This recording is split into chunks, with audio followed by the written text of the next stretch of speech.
Abantu abamu sibasanyufu olw'ekikolwa ekyakoleddwa former deputy speaker Anita Amongi ogenda kuba ng'obufuna maaso awo Furufiga naye avuddeyo n'abeekokkola penge muyina maaso awo General Muhoozi Kainerugaba wamma naye tarubuzeemu abaana ba Ghetto Kids mukwano bagudde mu bintu Shakira omuyimbi Nakinku bw'ati abayise mugamba mutya mwasibye mutya abantu bange bive Namugongo ebikulwa abajulizi nabyo bikabiza ddala amaziga ngenkola yaffe mbasaba video eno mujimpe like era nensaba gwe wenna atandaba kusubscribinga wano ku Suvia News Excellence mukwano subscribinga era onyigene mu notification bell mesiwanga byonna byemba nteekayo wano ku Suvia News Excellence Suvia Airport Pickup and Transport Service badiyale mumpagireko ate ogenda kubanga otambula bulungi nnyo nyiddira Sheikh Shirafu Dembe musomi wa dduwa akola ku nsonga z'amaka oyagala kufuna butuuze bweru business nga tezitambula bulungi mukubireko naye agenda kubanga ate wamma akulombera edduwa munange bwentyo nkutandise n'abaana ba Ghetto Kids bano nno bagenda ne bakola challenge y'omuyimbi Shakira eyo olulimbo bayaluyimba na Burna Boy kirabika munange we bagiddamu nga Shakira asanyuka yagira bati yakoma kwekyo eyo video nagiteeka ne ku Instagram n'agamba bana abantu nze we bati bembeera njagala era munange teyakomyoko n'akola video nga asaba utereevu bana abaana ba Ghetto Kids ate munange basobole omweyungako mu FIFA World Cup ey'omwaka guno gwe tulimu 2026 era munange ba Ghetto Kids oluvannyuma lw'okulaba akatambi kano mukwano basanyuse ne babuuka kwegamba bakkiririzaawo era essaawa zonna bali mu nteekateeka ate ezigenda naye ng'amawulire ag'ennaku agaliwo munange tumanyi bulungi nnyo buli nga 3 Juni e Namugongo wabeerayo ate okujjukira abajulizi ba Uganda naye munaye omukulembeze w'eggwanga yayisizza ekiragiro nti ku mulundi guno yayongezezaayo oluvannyuma lw'okubalukawo ekirwadde kye Ebola era nga kyatandikiddeeyo mu Congo so katongera okusaba wabadde waliwo bannaffe abadde batandise okutambula abalanga bali mu nteekateeka ezitandika ate olugendo luno olw'okwolekera e Namugongo naye omukulembeze w'eggwanga akyabyongeddeyo kale bwe nkuzaako eno ewa Furufiga munange olunaku lw'ejjo yalabikiddwako awe Rubaga Cathedral nga ali ku maama Bikira Maria omuzadde oyo nga amusingira omwana we Anita Amongo munange oluvannyuma lwe byonna ebyamutuuseko nti nga bwali omuzadde ayingirewo ate mu nsonga zino omanye Maama Maria mukyala muzadde ng'olina ebikusungu olina ebikutawaanya genda omukaabirire nyiga sapula eyo ate ebintu ebyo bijja kuba nga bitambula bulungi nnyo kati munaye naye Furufiga gye yaddukidde omuzadde Maama Bikira Maria ate ajja ayimirirewo ku mbeera eno omubaka buno obudde gy'alimu badvisor be bamuadvising nti this time tosobola kweta mmotoka eravudde ku kazaala butwa si yeyebbeeyo ennyo emmotoka abaana bazivuga wano mubadde n'ekimotoka kiringa box body kyembadde mwana bakita batya ka box Brabus kiringa box body kiri awo waliwo n'omwana omusiraamu akivuga kiri awo kibi n'obubi zata kyanyumya kyakola n'accident awo tesira waliwo gumotoka mubadde mukuwanawana abaana baguleese waliwo n'omwana omusiraamu aguvuga weyabba ekigwa ebiseere andi ogwo tegusinga Brabus abantu bavuga bu box kati abantu balina zi Brabus Benz wano zafuuka nga naza bulijjo ekimotoka ky'eggamba ziri ntono ziringa 10 kati mu Uganda kyekibaddeko nga mukyogera nnyo kiri awo kiringa ogu box agamba gundi yeyo tesira naye ayagala kasuko kimotoka yavugamu ennaku ezo n'agamba kale ekyo manyi nze tukitegedde ekimotoka abantu bakitegedde tugende cyber truck abantu balina biwano bi cyber truck ababivuga nga ng'onolya enkoko you get so kale Rolls Royce eyinza oba yabbeeyimu maybe naye singa nti ayina abawabuzi abatuufu this time sike kadde akaliko gireeteramu ate Anita ayina abantu bangi nnyo singa ayina badvisors nga Bafurufiga nti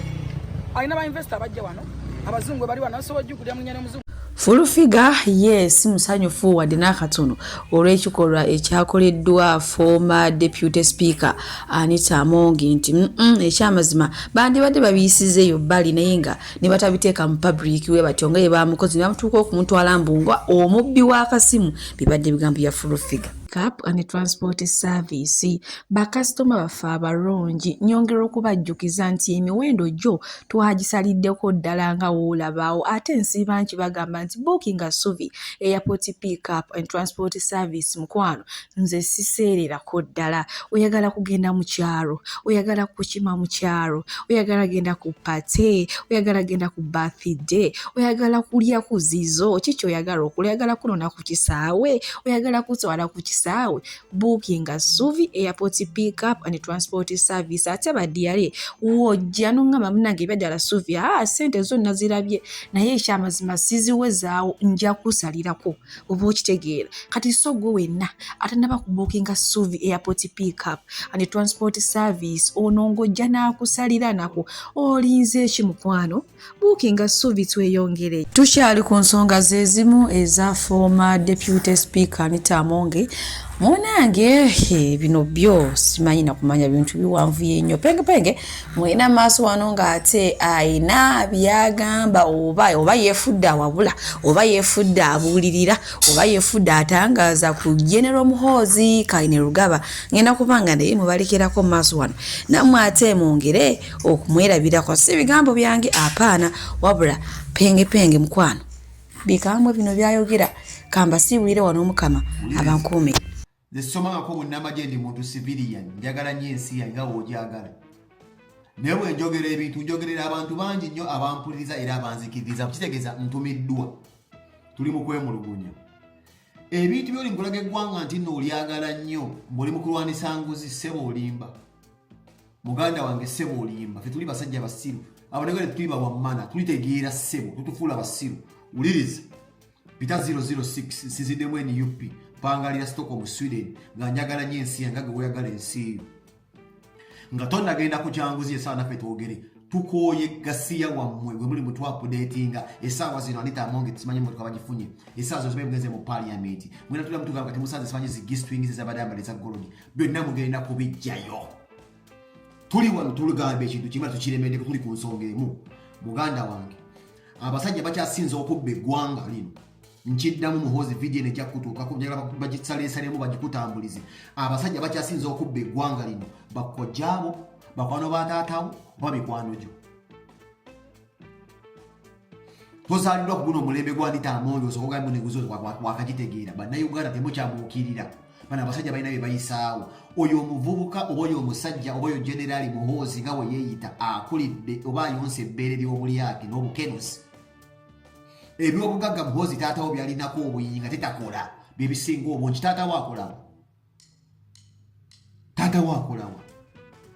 ebyobugagga byonna bye mulina simanyi zigundi buli kampuni zonna ze mulina zi petrol station ze mulina mukola mutwa kumbalira ebyobugagga bye mulina Muhoozi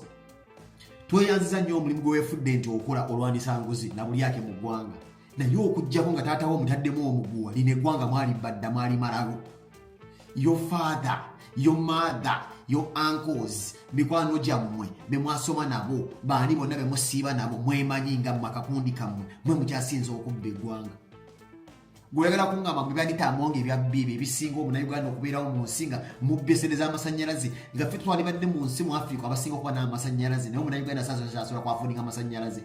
umanyise n'enguzi zitambulidde mu masannyalaze umanyise ne bubumiro obububi obusirivu obubbiddwa mu faculty y'amasannyalaze n'enguudo amamamba abazibu kwano gwataatawo kankwe ku history ono bw'obayagala tukwagala eddala nnyo bw'oba tulina by'oyisaawo nsaba ozuukuse fayiro ezaali zaakulema amamamba abazibu kwano gwataatawo era mumanyi beekya n'okwekya byonna bye byebalwa naffe tumanyiiyo oyo yabba ssente nga ziringa bweyabwamma byagwa bitya tetumanyi oba yasibwa oba teyasibwa tetumanyi naddamu okumulaba ng'ayise taatawo nga muwala we yagenda okuwasa gundi we South Africa simanyi taatawo n'akola obuwaayiro simanyi obuwaanyi butebeeyagala nti beegobye ne mukola drama w'ebyobufuzi timanyi tebakyekwata mu ngalo twagenda okuddamu okulaba nga mama Mbabazi ali mu kwanjula muwala we taatawo yali omugenyi omukulu Seewo omukulu Muhoozi vidiyo eno njagala ogirabe taatawo yagenda ku mukolo gw'omukwano gw'omu eyasinga okubba eggwanga lino nkujjukiza amama Mbabazi yali musaale nnyo nga Medicine Ntongo abba ssente era sereza Medicine Ntongo zisa twayita ku account ya mama Mbabazi nga Medicine Ntongo yakabba ssente ne Bad Black Nyongera okujjukiza mukulu. Amama Mbabazi yakwata medicine ngo namufera sente mbwagala sema ifanya mu 7 medicine ngo yagulira bus. Kati ku posta Mama Mbabazi ina mu government yenyige ko ne mbufere obwekisiru nnyo obw'abantu abataso ne nabo enyigiramu. Munyo musajja omubbi. Olina mukwano gwa tata we yabasendeza abalwadde basirimu. Olina omusajja mukwano gwa tata we yabasendeza abalwadde basirimu. Bajja muteekawo mu comment mumumanyi tabeera ku State House buli dakiika. Bino byonna ebintu byammwe timwekengedde Anita Amongi musimanya badagala kutwala ntebe ya kitaawo tekigenda kutukwagaliza ssebo tetusubira tugenda kukwagala tutyo. Tata wo mutakubira akajja kuyingiza embeera obufuzi tukutendereze nti olwanisa Ngozi tatandika na taata wo musibe. Kuba taata wo na Amerika jane kuba ekirango nti badde muwere emuwa ssente empitirivu obusirivu n'obusirivu obwa $1,000,000. Afefete obalise aberenga amansi ettaka erigimusa ku bisiyaga byabadde yefula mu kamera nti abuvumirira sente z'ebisiyaga ziriwo zebawo kitaawo Amerika ebadde complaining accountability eriwo. Taata wo mukube jeke tata mukube jeke sente z'ebisiyaga zebabawo abazungu Amerika ya complaining ebadde ebayamba okubeera nga mufujjirira amazzi n'ebigimusa abantu okubeera nga beeri ennyolo sente ziriwa. Taata wo asiiba azijja zikulira sente ziriwa Amerika kiteekayo sente ziriwa. Gwe bakugambye bulwanisa enguzi n'abantu obadde musiba nabo mu State House n'abantu mwe bwenyini bwe mwapointinga nti babbye ssente bamisuse family public funds twerabire nti nolina abantu baffe boosibye. Nze okulwanisa enguzi nga nagiridde mukwano gwammwe musiba munywa kacaayi nsanyuka nnyo ng'otadde ate abantu boosibidde obwereere nga bali mu kooti bavuga tebawulira n'omusango gyabwe tebagiwuliranga. Abaana b'abandi bali mu makooti abaana b'abandi bali mu makomera bali bapooca bavunda naye oli eno sebo mbulwanisa nguzi ki ozalibwa guno omulembe sokomanye bunenzize fedde Uganda. Twagala kumanya lwaki Omunnayuganda gwensi gy'olowooza muno bulwanisa enguzi tubeera batebenkevu ate enguzi oba ogirwanisiza nga Bannayuganda tebali mu makomera tunanyumirwa tutya ensi. So okuyimbula abaana b'abandi bonna b'omanyi abali mu makomera batalina musango boosibye. Gwekyogamba kyo kigenda okubeera nga tugenda kuddawo tukwerabire ssebo twerabire gwe byosootugambe wano ng'okuba abantu mubayigiriza olunyankole obateeka mu basement. Okubya abaana b'abandi wano obamenya emigogo n'ogamba buno batadde mu basement bagala kuyiga lunyankole. Ffe katugamba tukyerabire. Twebwe olulimi lw'obadde olukozesa olukambwe ku Twitter oba ku X ng'osiba ovoola abantu bayita amannya gweyagala twerabire. Taata wo kati akubira akajjo jenga omuntu omu alunudde eggwanga lyafa ddate ssebo eggwanga tayinza okufa nga taata wo yafuga. Mukola mulimu ki? Zibumbulye mukola mulimu ki ogubeera nga enguzi oba kugirwana